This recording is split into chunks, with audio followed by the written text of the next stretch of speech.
Hey guys, welcome back to another edition of the Fandom podcast. This is a live edition because, well, I didn't feel like editing this weekend. But we were talking about James Bond. Originally, this is supposed to be solo, but Malcolm decided he wanted to jump on and talk about Bond, despite the fact that he's not really a big self-proclaimed Bond fan. But I know you guys know Malcolm loves talking about things, and I have a list, so I think it was kind of a requirement that Malcolm had to make an appearance if things are being listed on Take Three. So Malcolm, how are you doing on this fine evening or day or whatever time it is in Middle Earth? Um, I'm doing pretty good. It's just nice and sunny. And yeah, currently in October. So, Oh, yes, that's right. I forgot you're in the future. Ooh. What are you talking about? Most people have been in October since September 1st. So obviously, the title of the video, we're talking about James Bond. So first thing I want to ask you, Malcolm, is what was your first sort of introduction to James Bond? Do you remember like the first movie you saw, or maybe you heard a song first? What was your intro to the world of Bond? well, for me, I I actually don't remember the first time I actually saw James Bond because, like, as I found out very recently, I've not seen a lot of the earlier Bond movies. It's going to be really interesting, but I mean, it's one of those ones like growing up. I've heard all the theme songs without really knowing it. But I think the first movie I ever saw was Die Another Day. But yeah, That was Oh wow, so you missed a lot of the Brosnan then. Die Another Day was your first one. You missed not just the Brosnan, you missed like a lot of Bond, which is fine. I don't blame you. If it wasn't your thing, it wasn't on your radar, it wasn't on your radar. So for me, my intro to James Bond was, funnily enough, it was not James Bond. It was Indiana Jones. Steven Spielberg has always talked about this trip that him and George Lucas took the weekend Star Wars came out, and they were on a beach in Hawaii, and he brought up to George Lucas that he would really love to direct a Bond movie. George Lucas was like, I got something better. And that's how Indiana Jones was born. And that's the reason why in Last Crusade, when they had Indiana Jones' father, they were like, well, the only person who can play this is James Bond, Sean Connery, because that's kind of how we got Indiana Jones.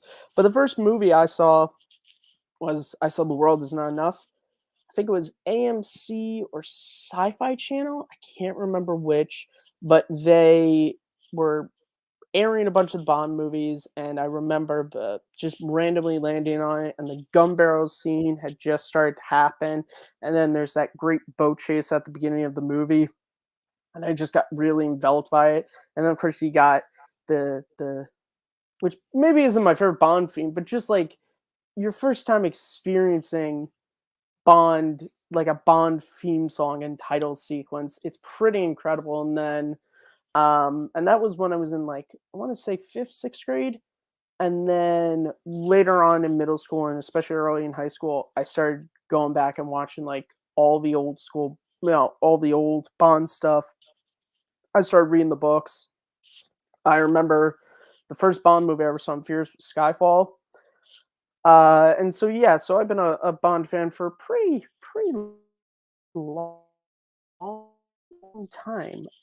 So now we're going to move on to our first sort of topic discussion, which is top 10 favorite Bond movies. This isn't the best. This is just my personal top 10 list. Malcolm is just going to judge me. He didn't bring a list. I'm sure maybe we'll talk about his favorite Bond movie afterwards. If it's not on my list, maybe it is on my list. Who knows? But I'm sure Malcolm will sit there and go, "That's a good list or a bad list or a oh no in between list." So we'll just get this started off. So at number 10, I have For Your Eyes Only. Malcolm, have you seen this Bond movie? I have not. You have not. All right. So For Your Eyes Only, this came out in 1981. This was uh, trying to think. Live and Let Die. Dialogue me. This was, I believe, Roger Moore's 5th Bond film. I believe it was his 5th Bond film. And what's interesting about this movie, Malcolm, and anyone else listening, a lot of this is just going to be me explaining Bond movies to Malcolm that hasn't seen. It's very clear with this movie that they wanted to take the direction of the series into a sort of darker direction, because Roger Moore's movies are they're sort of very light and fun. I mean, the movie previous to this, he went to space in Moonraker. So this was a darker Bond movie, and that's kind of what I like about it. That's why it's spoilers. It's my favorite Roger Moore movie. There's a lot of great sequences. There's a great sequence when he literally has a dude in a car over a cliff, and he gets the information he wants, and then he just kicks the car off the cliff. There's a great rock climbing sequence in this movie that is one of my favorite Bond action sequences, I would say. Not or stuff. It's pretty awesome, and it's one of my favorite Bond themes. And I believe I read somewhere, as of now, I haven't seen No Time to Die. I'm not sure if Malcolm has either, but as of now, it's the only Bond movie to where the singer is in the opening credits as well, which is never happens. All right, so we'll move on to number 9, which is The World Is Not Enough. Malcolm, have you seen this Bond movie? Yes. All right. So we can have a better conversation about this. So for me, I think part of the reason why I have this on my list is because this was my intro to James Bond. This is, you guys just started. This is how I came to find James Bond, and I fell in love with it. Is this Pierce Brosnan's best outing? No. I feel like this movie has become sort of infamous because of and now I forget her name, who plays Christmas Jones. Oh my lord, Denise Richards. Denise Richards plays Dr. Christmas Jones. And yes, Malcolm, you know that famous line Bond has at the end of this movie, don't you? Yes, but it's one of my favourite lines in a Bond movie. All right, then I'll let you say it, Malcolm. I'll let you say it. Christmas comes more than once, or something like that. It's I thought Christmas only came once a year. Yeah. That definitely went over my head the first time I saw this. I was like, yeah, it does. I don't understand that. Hello, Ryan. Welcome to the chat. Bond. James Bond. Yeah, it's a sillier Bond movie, but fun nonetheless. All right, so we're moving on to a movie at the number 8 spot that I'm certain you have seen, Malcolm, which is Skyfall. Oh, I Yep, didn't this even is ask. actually. I'm so sorry. I didn't even ask what your thoughts on The World Is Not Enough is, since you said you I saw mean, it. it's been a while since I've seen World Is Not Enough, but I like it. It's definitely in my top 5 Bond movies that I've seen. All right. So now we can move on to Skyfall, which, as I said, this was the first one I saw in theater. So Malcolm, I'll let you, since I was very mean before. What are your thoughts on Skyfall? Um, this at this stage is my favorite Bond movie of all time. I love Skyfall. Like, and I'm definitely going to get into it later on, but I love Daniel Craig's Bond as well. I think it's pretty good. So Yeah, I really enjoy this movie as well. I think what was really good about Skyfall was it was the perfect sort of mix of what Casino Royale also done that people liked, and older school Bond. This really brought back MI6. It brought in Q and the gadgets. And it's just it's a fun movie. I also like the story of at least in this one. And No Time to Die, it's to be seen. I like the story of seeing a Bond who sort of is taken out of the game and then trying to get back into it, and not being able to get into it so quickly. I think it's really good, and Javier Bardem is not my favorite Bond villain, but he's he's good nonetheless. And the groundskeeper at Skyfall. Do you know who was originally supposed to play that role, Malcolm? No. Originally, they wanted Sean Connery to play that role. But then I believe he said no, and they were like, okay. Which I love Sean Connery, but I think it does work because then that would have been like a whole thing. Having Sean Connery be a character in any capacity in a Bond movie, it would have like overshadowed the whole like latter. It would have overshadowed the climax of the movie, which yes is pretty much James Bond's version of Home Alone. And I mean, and also I think at that point, like Sean Connery had pretty much retired from Yeah, acting as he well. had pretty much retired, which I think was a big reason why he didn't want to do it because he had pretty much because left acting at just that point. on a similar note, like Mike Flanagan approached Jack Nicholson to do a cameo in Doctor Sleep, but for the same reasons and the fact that Jack Nicholson has dementia now and just doesn't really want to act, well, really can't anymore. But can't remember the lines as much as he can. He declined for that same reason because he'd already retired from acting and just didn't want to come back. Yeah, which I understand. I don't blame Sean, and honestly, I haven't seen Doctor Sleep, so I don't know if that would have overshadowed. But I feel like in this case, it would have definitely. But it's a fun movie. I think the cinematography is really nice in it, especially in that moment with this sort of like sort of candle thing. I think that's a great sequence. But moving on to my number 7, I have From Russia with Love. Malcolm, you've seen this Bond film. It's like a game show. No. Have you seen this? But you have not. So this was Sean Connery's second outing as James Bond. And this is where some of the more classic stuff comes into play. This is the first time Spectre is ever discussed in a Bond movie, is ever a threat in a Bond movie.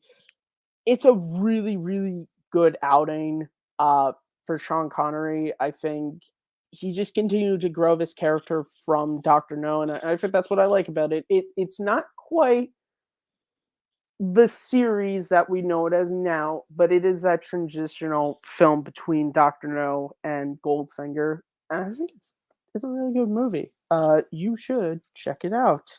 So moving on to number 6, I have Tomorrow Never Dies. Malcolm, have you seen this Bond film? No. You haven't seen Tomorrow Never Dies? Really? All right. So Tomorrow Never Dies, this was Pierce Brosnan's second outing as James Bond. This is a fun movie. There's a motorcycle chase where he's chained to oh my lord, and now my brain is slipping on who plays the Bond girl in this. Just give me one moment. Oh my god. He's handcuffed. He's not chained. He's that's it. It's Michelle Yeoh. They're handcuffed together and they have to ride a motorcycle through street. It's really fun. Terry Hatcher's in this as well. This is one of the Bond movies with multiple Bond girls. She's good in it. And there's a sequence in this movie in a hotel room where Pierce Brosnan gets really dark. And I love that because Bond is really dark, and I always feel like people overlook that scene when they talk about his interpretation of James Bond. And this movie, it's pretty infamous now because Rocco, do you want to know what the plan of the villain is in this movie? To murder Tomorrow? No, he makes fake headlines to screw with the world. His ultimate plan for world domination is fake news. Was the villain Donald Trump? Malcolm, you're gonna get demonetized now. If anyone watches Hack the Movies, the host brings it up all the time that it's his favorite Bond movie because of that, because of fake news. But it is watching it now, you're like, it's so you think. I think this movie came out in 97. So it's so funny to be like, oh well, Who would have thought? So now we're moving on to the big times. We're moving on to the top 5, my personal top 5 favorite Bond films. And coming in at number 5, I have the one that started all, 1962's Dr. No. Malcolm, have you seen the first ever Bond film? Yes, I saw it for the first time this year. Nice. What did you think about Dr. No? It was fine. I mean, like I enjoyed it. Like I've only seen 7 Bond movies, which as I found out when made the list, comes in at 6. It's probably going to go down, honestly. Like it's it's definitely a product of its time. It's I mentioned it in my second look episode on Hunt for October, and what you have to give this movie credit for is there was nothing to compare it to, except for there's a really terrible made for TV Casino Royale movie that was really Americanized. Like James Bond was Jimmy Bond. So really there was nothing like, like there was no performance for Sean Connery to sort of build his own off of. There was no template for how do you do a Bond movie. The only thing they had to go off of was the book. And if I believe correctly, they wanted From Russia with Love to be the first one, but they were having trouble with the rights, and they had the rights for Dr. No, so they just went ahead with this. But I think this movie is so classic. I think Bond's introductory scene when he's playing cards with the girl, and she's like, I admire your luck, Mr. Bond. James Bond. Like, it's just so. There's a reason why that phrase has become so iconic because he made it iconic in literally his first. Well, that is the first time we see James Bond in the movie, and it's fantastic. I like the setting. In it's a tropical setting. Doctor No is one of my favorite Bond villains. He is a very he's got the big island fortress. He has the robotic arms. So he's a real threat to Bond. Honeydew, she's not the best Bond girl at all, but she is the most classic definition of just like she is a hot chick that James Bond has to save, and she really adds nothing to the plot. Kind of, and she doesn't really need to be there, but she's there. Like I said, this is just a classic Bond, and I think that's why I love it so much because every time I go back to it, I'm just like, wow, this movie. But I do. I literally was just having a conversation with my friends Richard and Paul about this. It is age, so I can totally understand. Like, I can totally understand someone who like sees No Time to Die and is like, "Oh, what's this Doctor No movie about? This is James Bond." Like, I could totally see them being like, "Well, that doesn't match." Um, do you want to know a fun fact about this movie, Malcolm?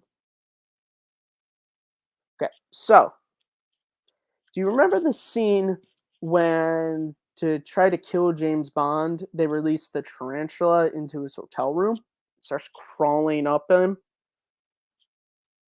Well, Sean Connery is scared to death of spiders.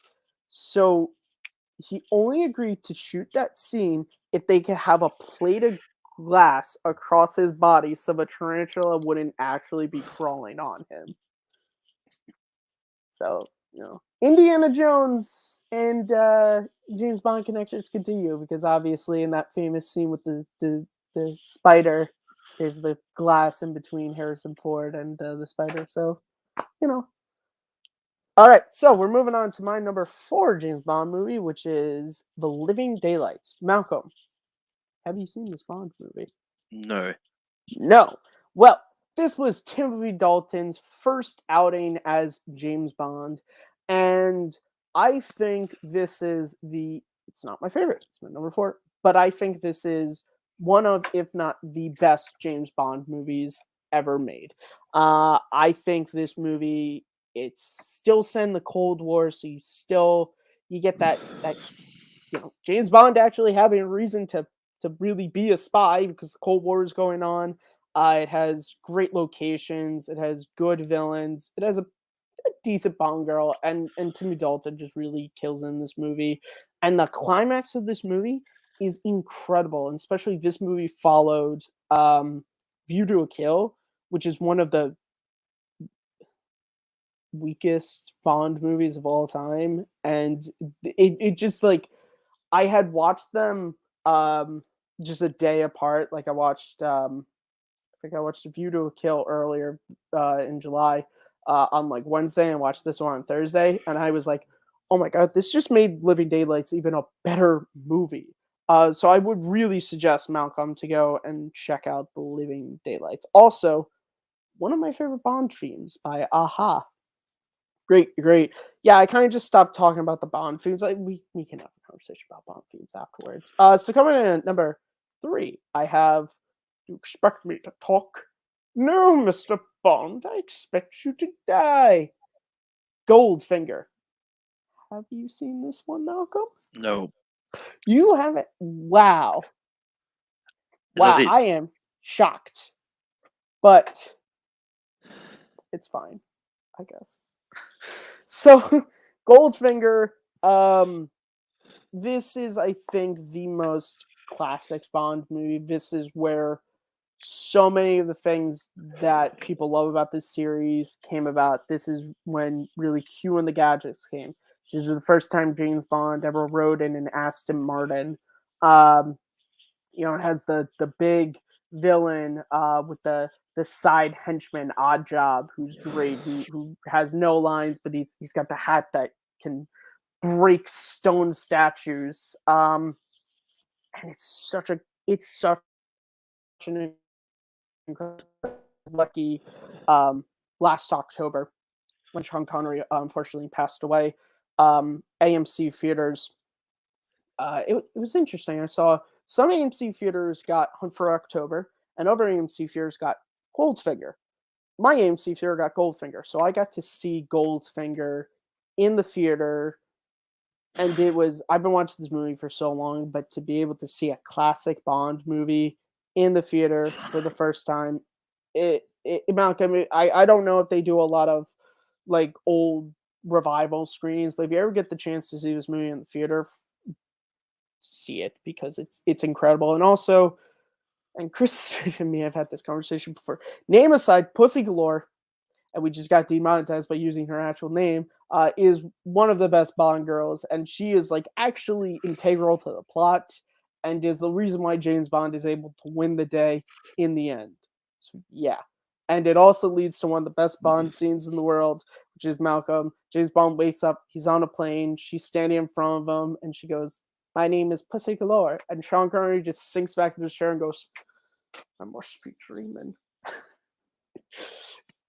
Which is also, I think it's in Thunderball. There's a Bond girl named Plenty, and James Bond is playing like craps or roulette or something. She comes up, she goes, "I'm Plenty," and Connery just looks at her and goes, "Of course you are."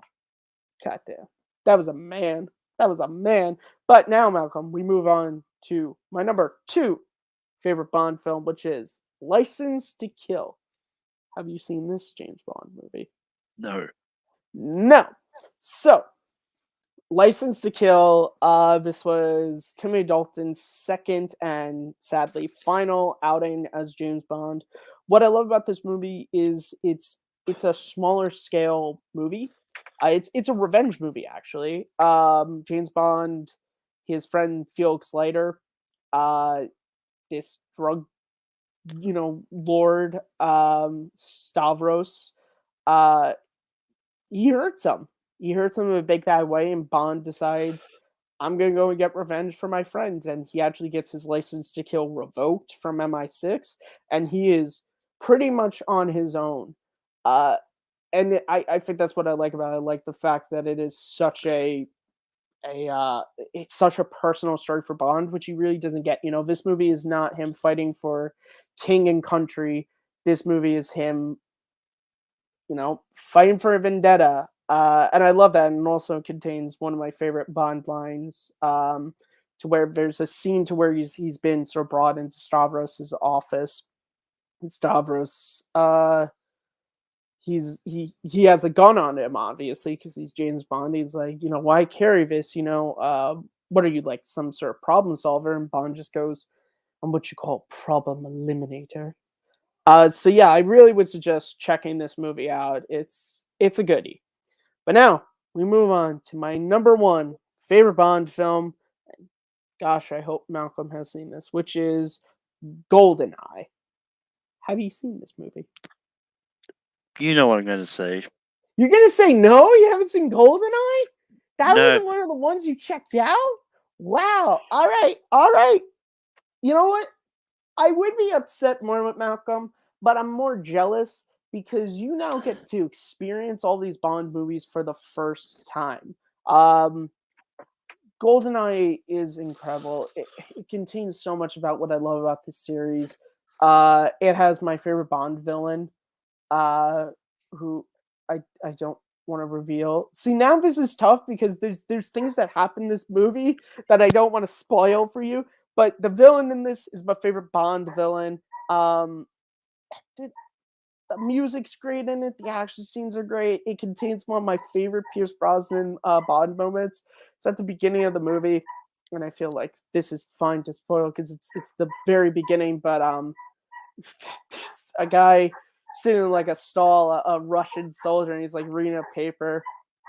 And Bond has sort of been in the ceiling. He sort of repels down. The guy pulls down the paper, and I don't even remember the quote, but James Bond, he just smiles and he just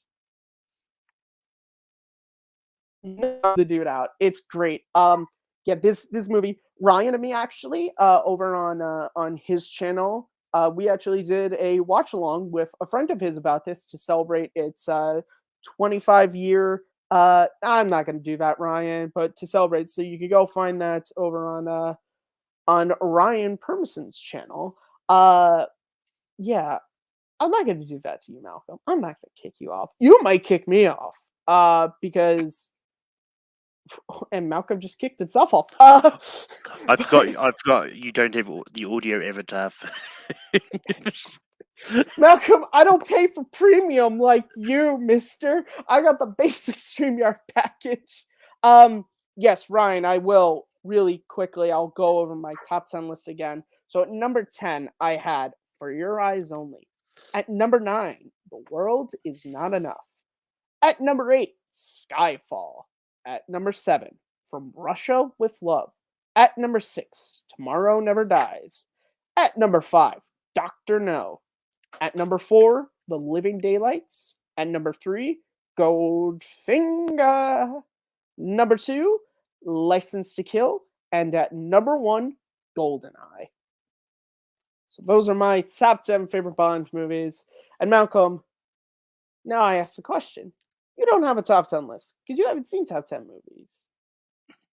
That's not true. You haven't seen top 10 movies because I'm not sure if that is a movie title, though it probably is. What are some of your favorite Bond movies? Let's have that discussion, because I'm sure some of yes, well, Ryan, you may want to wait around a little bit. And Malcolm, can you just vent for 1 second? I'm being called away. Can you just vent for 1 second for me? Thank you.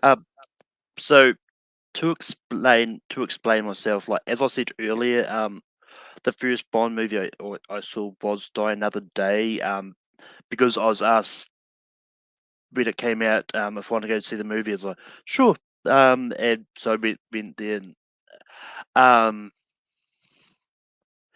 but yeah, I was going to do a go catch up, and do a watch all the Bond movies by the time No Time to Die came out, but then none of the Bond movies were put on streaming services for me, so I had to hire them out from the library, and then we ended up in level 4 recently, which meant libraries and that were all closed. So I couldn't finish it all off. But with that being said, like for me, so my top 7 movies, that's all I've seen. At 7, I have no idea where my list has gone. At 7, I've got Quantum of Solace. At 6, I've got Dr. No. At 5, I've got Die Another Day. At 4, I've got The World Is Not Enough. At 3, I've got Spectre. 2, I've got Casino Royale, the 2006 version of Daniel Craig, and my number 1 is Skyfall at this stage. I enjoyed Die Another Day. I think it's fun. Like, I enjoy being kind of solace, but I am back. Sorry for that, everybody. I have dealt with that. So, Malcolm, back to what I was saying before, and I'm not sure if maybe you answered it to the chat already, but what are some of your favorite Bond movies?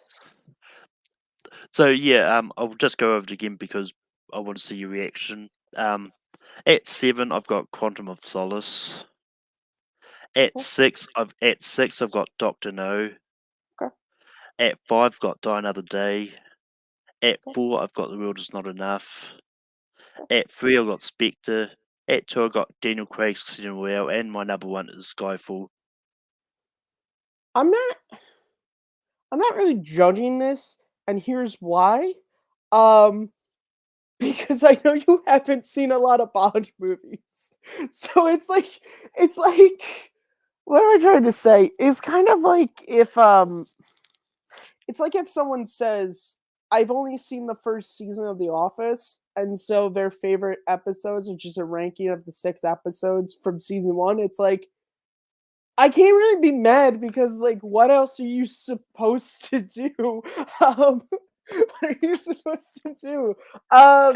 Ryan, you are welcome. From one Murray McFly to another. Good luck with that costume. That is hilarious. Oh my god. I can I shout? That's kind of funny actually though, Malcolm. What you think? I didn't think that's good catch there, Ryan. Good catch there. But yeah, like as I was saying, like I initially did intend on catching up on all the Bond movies I hadn't seen before No Time to Die comes out. Yeah, you know what, But Malcolm? You had ample opportunity to do that. You had several delays. You know what? I think they delayed No Time to Die because they were hoping Malcolm would catch up on 50 years of movies, and he didn't. well, I mean, they're not really available for me. Like it's not like they put on streaming services for me at all. Yeah, Bond And movies are and weird. with us going into lockdown meant our library, Yeah, my library was closed, so I couldn't just go and hire them out easily. So, and we actually you have no understand. video stores anymore. So, Well, to America as well. You're fine in that. Uh, Ryan just killing the chat here. His, his list is shaken, not starved. Um, so I guess Malcolm, do you want to also? Why'd you call it Daniel Craig's Casino Royale?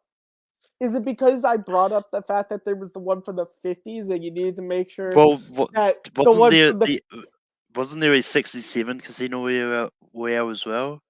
no, there was never a Casino Royale with Connery or anyone. No, David Niven. Because there's I mean, maybe that's the one I'm thinking of. because there's Maybe, yeah, that's probably the one I'm thinking of.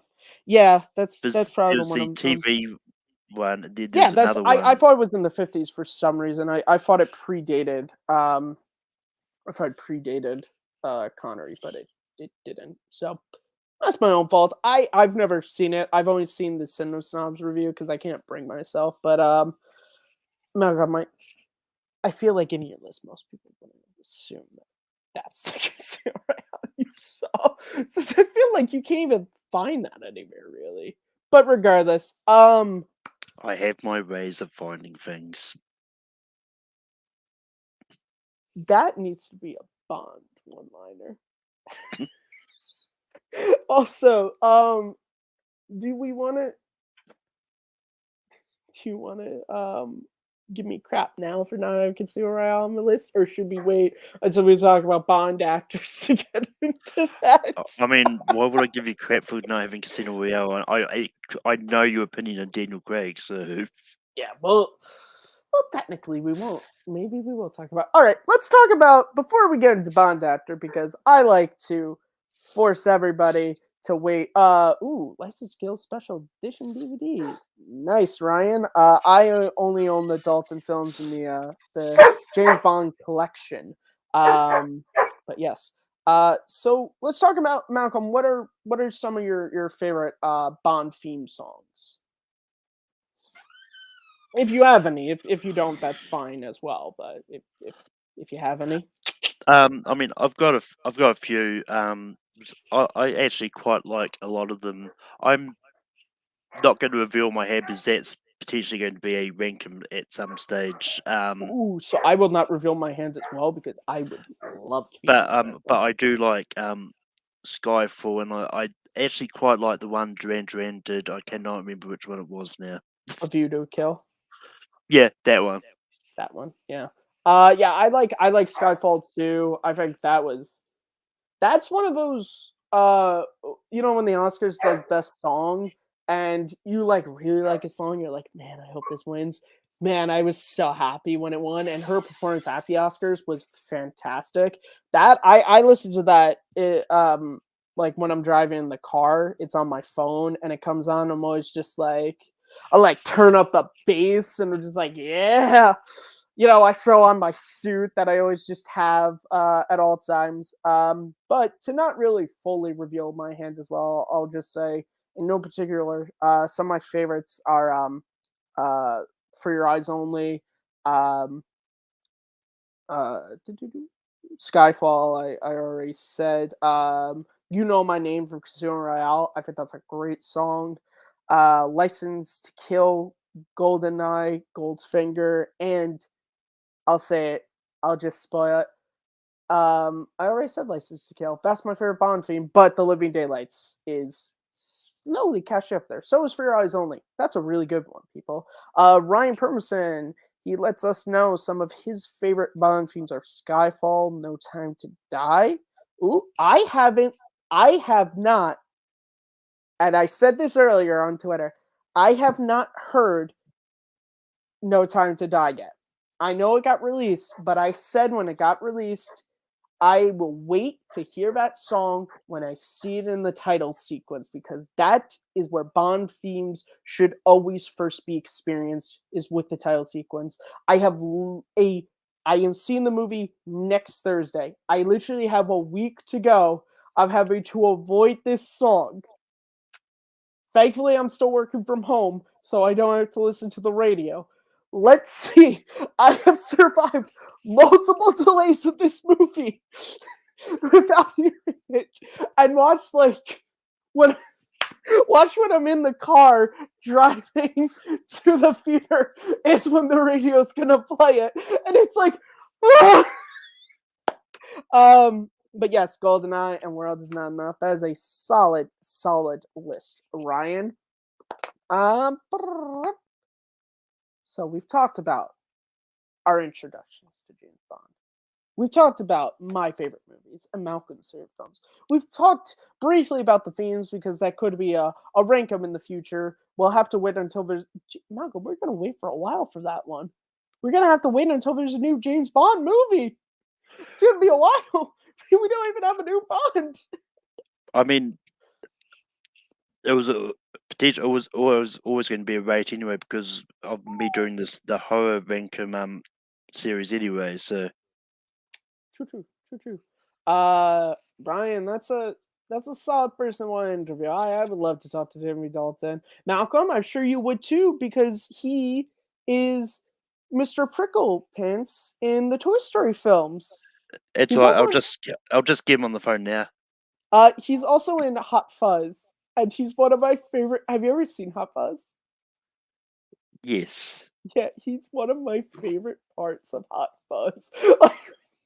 When he smiles, and there's the framed picture of him doing the exact same smile behind him. He is, and oh my god, his first scene when he just runs up, he's like, "I'm a killer. You gotta stop me." He's so I love him so much. Nobody does it better. Oh, Tim Franco popping up. Hello, Tim. Nobody does it better in your top three. Solid choice. So let's get into this, Malcolm. Now we're going to talk about best and favorite James Bond actor. Now this notion comes from my good friends over at Retroblasting, which you guys should check out. They run great live streams on Saturday, and they did one that was called Best and Favorite for Actors. And they established sort of idea that, we all have our favorites, actors, movies, video games. But does that mean it is also the best?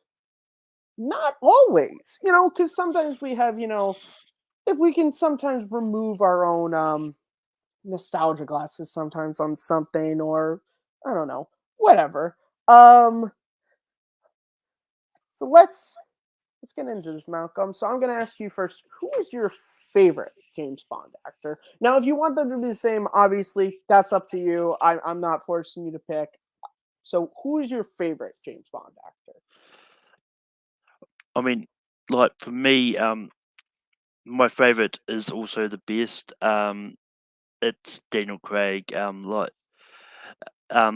the one that I've seen most of his well, movies. well, yes, but it's also like I was also one that I've never read the book, but to me, like he was the one that exuded a spy, and it's just one of those ones that I really enjoy, and I think he did a good job. It's one of those ones I've never read the book, James Bond books. No, I mean, You should. there've also been ones that I've never really wanted to read either. It's just I mean, if you're not into like spy thrillers, then you wouldn't enjoy the James Bond books at all. I So mean that I remember reading the young James Bond books they actually released recently. I cannot remember the name of them now. interesting. Didn't even know it was a thing. Ian Fleming didn't write them, I assume, so I don't really care. So you already said your best and your favorite. So all right. So my favorite James Bond actor is Pierce Brosnan.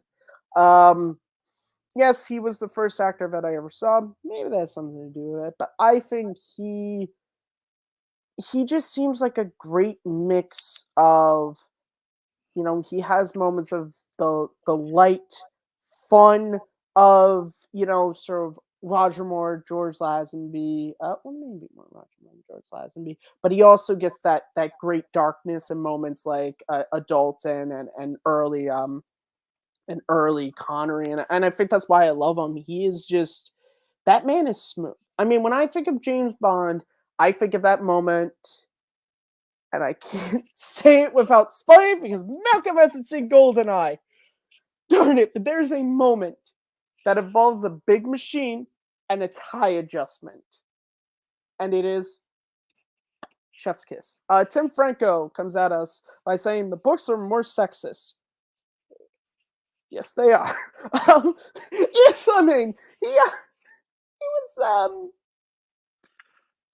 he was a man of the 40s, let's just say. And I I mean, should, it's hard to believe that he also wrote the children's book Chitty Chitty Bang Bang. well, artists, they do a lot of stuff. Interesting thing to note, and everyone's already said this, but for the few people who don't know that I can enlighten, Ian Fleming was actually a spy in World War II. He based a lot of his, sort of James Bond on it. But Malcolm, do you know which family member he really based the character on? His father, No, his cousin. Do you know who his cousin was? James Count, Bond. no, Count Dooku himself, Count Dracula. Christopher Lee is Ian Fleming's cousin, who was a spy in World War II as well, and he based a lot of the character off of his cousin. Oh, also he's Saruman in Lord of the Rings. I should have led with that for you.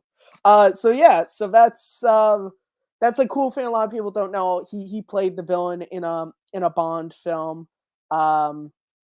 he played Man with the Golden Gun. He played the villain. Oh, Tim Franco comes at us with an answer to you, Malcolm, which is that's because he did for Roald Dahl, who in turn wrote "You Only Live Twice."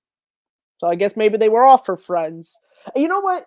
I assume that was also probably a challenge. It's kind of like how Francis Ford Coppola challenged Lucas, because Lucas through film school and with THX 1138, he always made like really like dark and like hard hitting movies. And he was like, I bet you can't make a silly comedy. And so Lucas said, fine. And he went and made American Graffiti. Maybe it was a thing like that. Who knows? Also, now I have Chee Chee Bang Bang theme song stuck in my head, Malcolm, while we're doing a James Bond. We're doing James Bond. Can't be thinking about toot sweet, the candy you whistle, the whistle you eat. But yes, so Pierce Brosnan's favorite. But now, the best. And there were two actors that I think fight for this spot. But if I have to give it right now, I'm going to say the best actor to ever play James Bond is Timothy Dalton. I think when I read the books, Timothy Dalton is who I think of as Bond. I think he has the look. He looks like a guy who's good looking, but can also blend into a crowd, which is an important thing for a spy, unlike some really muscular bound guys in Hawaiian shirts that will remain nameless. He's got the charisma. He's got the dark edge to him. He is just, whenever I think of James Bond, it's him. I just can't not think about Timothy Dalton. It just, and that's why I think it's sad that he only got 2 films. And I think it's because just audiences weren't particularly ready, and there were also kind of legal stuff going on with the rights and sort of making a 3rd film. That's why actually Goldeneye was actually written for Timothy Dalton. It was written for Timothy Dalton, but by the time it came to do it, he had passed on it, which obviously brought in Pierce Brosnan. So Timothy Dalton, I think, is the best. I know you haven't seen his movies, Malcolm. I hope you check that out, and maybe you'll enjoy them. Tim Franco comes at us with saying similarly, Spielberg let them use the Close Encounter themes in Moonraker, and the Broccoli family let them use the Bond theme in Goonies. All right, I did not know that. That is pretty. Well, you know what? Steven Spielberg is such a Bond fan. I bet you he was like totally giddy to let just his movie theme be in a James Bond movie. And Tim Franco comes at us with saying that to him the best is Sean Connery, but his favorite is more, Roger Moore.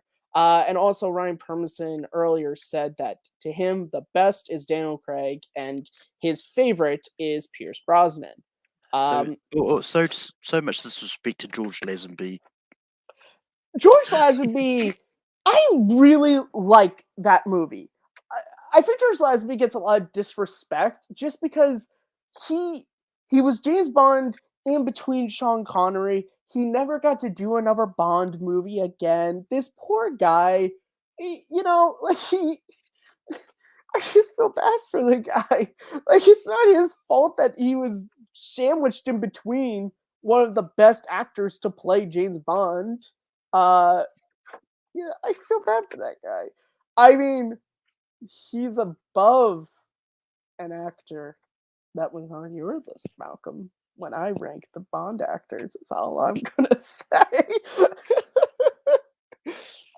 Yes, On Her Majesty's Secret Service does rock Tim Franco. It's great.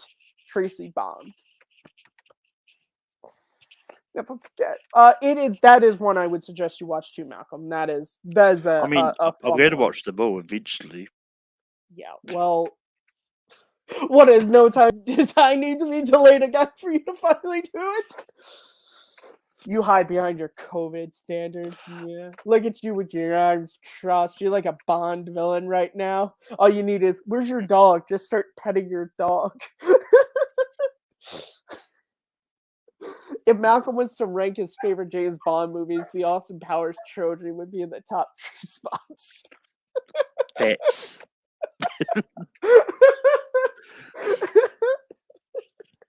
It's like when you did your favorite Will Ferrell movie, so you put the first Austin Powers really high up, and Matt Notes was like, that's kind of high up. He's like barely in that movie. And you were like, I've only seen a couple Will Ferrell movies. I don't know why that just popped into my head. Malcolm. That's not offense to you. It was just like, I just imagine Matt Nose looking at that. He's like, that's a good movie, but really? I'm sorry. I I mean, love Austin Powers so much. I mean, Yeah, I mean, buddy. at that point, like I've retooled my list to take off cameos anyway, so it's probably not the in there. But I don't know. Malcolm, plug your letterbox so people can check to see if it's still there. I mean, you can follow me on Letterboxd at Melkor. There we go. But we're not done yet, Malcolm. I'm not letting you get away that easily. Are there any wrap-up thoughts you have on James Bond? Are there any movies I brought up that you're thinking when your world reopens, when Frodo finally returns the ring to Mordor and the COVID is destroyed? Because I assume that's how you take out COVID in New Zealand. I assume Frodo and Samwise Gamgee are wearing their masks as well as they journey up there, and they social distance from Gollum the whole time because they don't know where Gollum's been. They don't know that. They don't know where he's been. You think Gollum got the vaccine shot? I feel like Gollum. I feel like Gollum is we're going to get the shot. No, we don't, sir. The government is going to put a microchip in us. No, they won't do that. This is a James Bond discussion. I'm so sorry. There's probably New Zealand people who watch this and get super offended. They're like, he's fucking American. We're not just born, you dick. I'm so sorry, folks. But are there any movies I brought up that you think you're gonna check out when you get the I mean, opportunity? as I said, like, I'm probably going to get to them eventually. Like, my goal initially was to start watching the James Bond movies from the first release one, which was Doctor No, which is why that was the first. That's why I saw it for the first time this year. I mean, it's opened up enough that I can go get hire a movie out from the library now, but So at the Malcolm, moment, it's just a case of time there. I do have a question. Well, Malcolm, there's no time to die. You know that, right? So Malcolm, I do have a question though. In your list of watching movies, will you be watching Never Say Never Again or not? It's, There was this James Bond movie that Sean Connery's in. I The know idea what it that it's not is. an official Bond movie, but it is also a Bond movie. It's a weird thing that happened. But will you be watching that one or not? Yeah, well, Are you going 'cause, to I mean, watch the TV Casino Royale with Jimmy Bond? yeah, I'm probably going to, I'm going to Will you watch watch. the animated series James Bond Jr. from the 80s? I did not know there was a thing. Will you play the Sega Genesis James Bond video game? Which one? I don't know. I know there's one on Sega Genesis. Will you play GoldenEye on the Nintendo 64? I have played Goldeneye Nintendo 64. It was What? fun. And you haven't seen the movie? What? I mean, Trust me, man. I only had a limited amount of games on the Nintendo 64. That doesn't make an excuse. It was on VHS, man. Or, I don't know, Betamax? Is that in New Zealand? I don't know. It was on some service back then, I bet. I mean, back then, I wasn't as much of a movie buff as I am now. So Fair enough, I suppose. Will you play Lego James Bond? That doesn't exist, but if it did, would you play? it should exist. I'm I think it'd be too sexual, huh? well, I mean, if they've look on Lego Dimensions, they had a Lego Mission Impossible. Yes. Excuse me. I own it. I own the Ethan Hunt minifig pack. that gave access to the Mission Impossible games. But I don't think it's gonna happen because Playmobil, I think, has the rights to James Bond because they did the Goldfinger Aston Martin, which is out I mean, or coming out, I think. well, I mean, it's one of those ones like who knows? Because I mean, I think if Lego Dimensions wanted, they could have included James Bond, and there's rumors that they might have been doing it for the third set, but that wasn't it cancelled in the end. But Yeah, Lego I mean, Dimensions is super fun though. I love Lego Dimensions. oh yeah, that it really is. All right. Yeah. What were we talking? Come on, Lego Dimensions. That will be another topic. So Malcolm, any wrap up thoughts on James Bond? This film series has been going on for over 50 years and is still running. Who do you think the next James Bond will be? Who would you want the next James Bond to be? Ooh. You don't have to actually answer that. I'm just literally throwing random stuff at the wall. I mean, I said this in the chat. Somewhere else, depending on where they want to go with James Bond, whether they want to go for an old James Bond, if they want to go for a younger one, like if they wanted to go slightly younger, go to more earlier time of his life, I think Daniel Radcliffe would be an interesting James Bond. I is not who I was. That's interesting. He just like I don't see Harry Potter like screwing around with women and drinking martinis. Like that would take his first if he was. It'd take a little bit for me to be like cast a Patronus on him. Cruciatus, Harry, come on. I mean, Bond's parents were killed as well, so. I mean, Harry wouldn't use Cruciatus, it's unforgivable. Yeah, but James Bond would. Also, if Daniel Radcliffe played James Bond, it would just continue to bring up a question that I've had, and I don't think I've ever brought to you, Malcolm, which is Harry Potter, Lord of the Rings. You know what would make those movies go so much faster? A gun. Solve a lot of problems in those films if someone just had a gun. Just imagine Voldemort trying to be a badass behind somebody's head. Pop, pop. It'd be all done. It'd be done. I mean, someone tries using a gun on a wizard, they could just do a magic spell to turn the bullet into something that wouldn't if they know it's coming.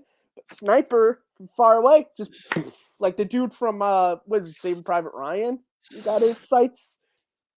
It's all done. It's all over. It's all over. It's all done. Can't do nothing. Nothing about it. Yeah, Malcolm. See, I poked a hole in Harry Potter because it's on out of gun. This whole thing be over a lot earlier. Regardless, as for who I think could be a good James Bond, I honestly don't know because the person I wanted to be James Bond has kind of aged out of it, which is Michael Fassbender. I always thought Michael Fassbender could have been a great James Bond ever since I saw X-Men First Class, and there's that scene. Yeah, have you seen First Class?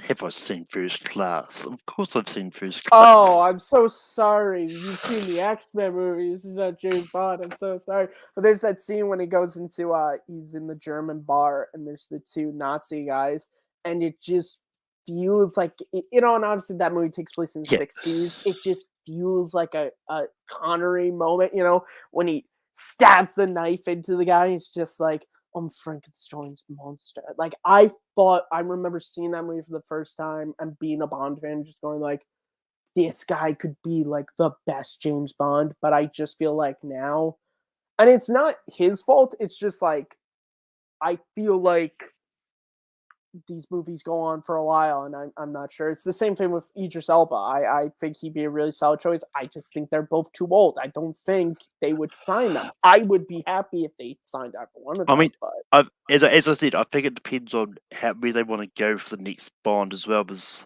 they might want to go younger. Well, I mean, yeah, I think as I said, like if they wanted to do like 1 or 2 movies with an older Bond coming out of retirement which I assume their time Malcolm, does that's kind of, Daniel Craig's entire series past Casino Royale and Quantum of Solace. Don't start with me. but That's literally the plot of this movie. The new one that's coming out. I mean, no, I was talking about like, but like much down the line. Anyway, It's fine. I mean, we all know they should just cast Abe Flores. Okay. Oh my god. Let's do a James Bond movie, but just with the cast of Take 3. So apparently you want Abe to be James Bond. I think you obviously have to be the villain. You'll just be in charge of Mordor. I'll be Bond. I'll be Felix Leiter. Manning can be your second in command. Kristen, unfortunately, just due to the process of elimination, has to be the Bond girl. Wait, you're saying Doug can't be the Bond girl? You know what? Let's be progressive. Bond is the Bond girl. I'm so sorry. Someone's gonna clip that. That was Malcolm's idea. Wasn't mine. It wasn't mine. I said process of elimination was Kristen. I was gonna have Doug be some really cool he's another 00.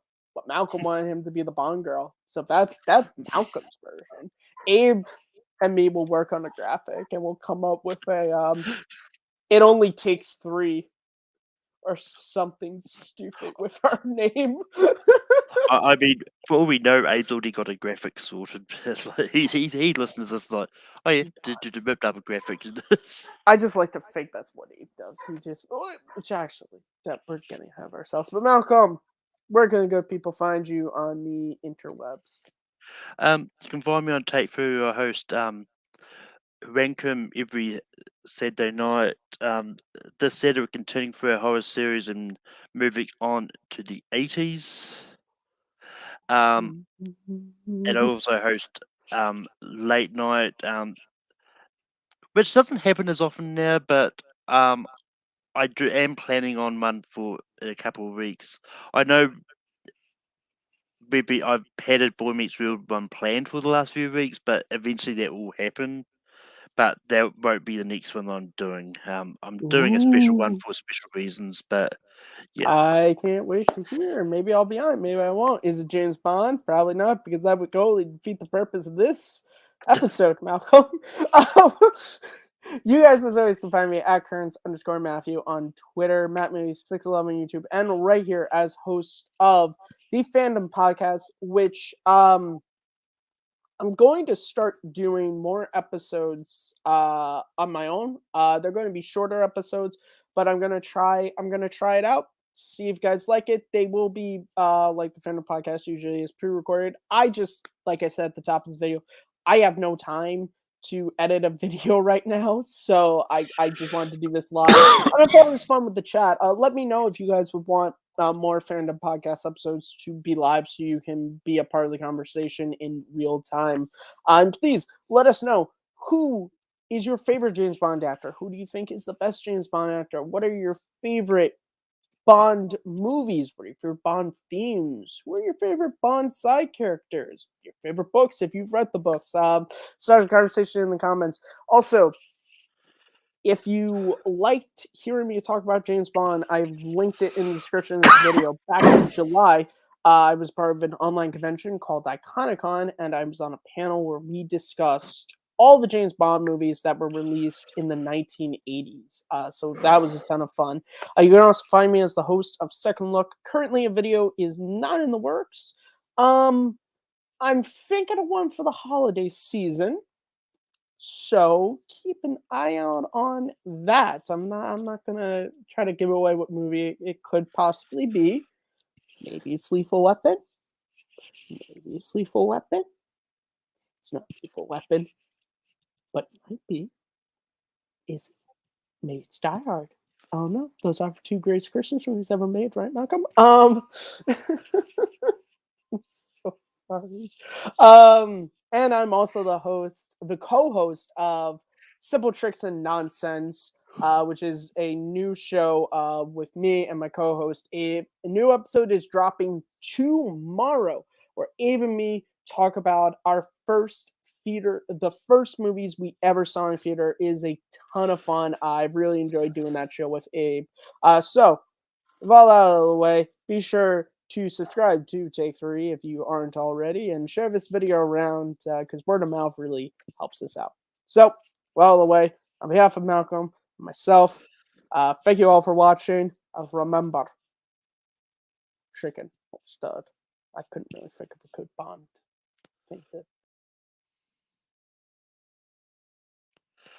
And apparently Matt's left the studio without any broadcast, so I have no idea what to do.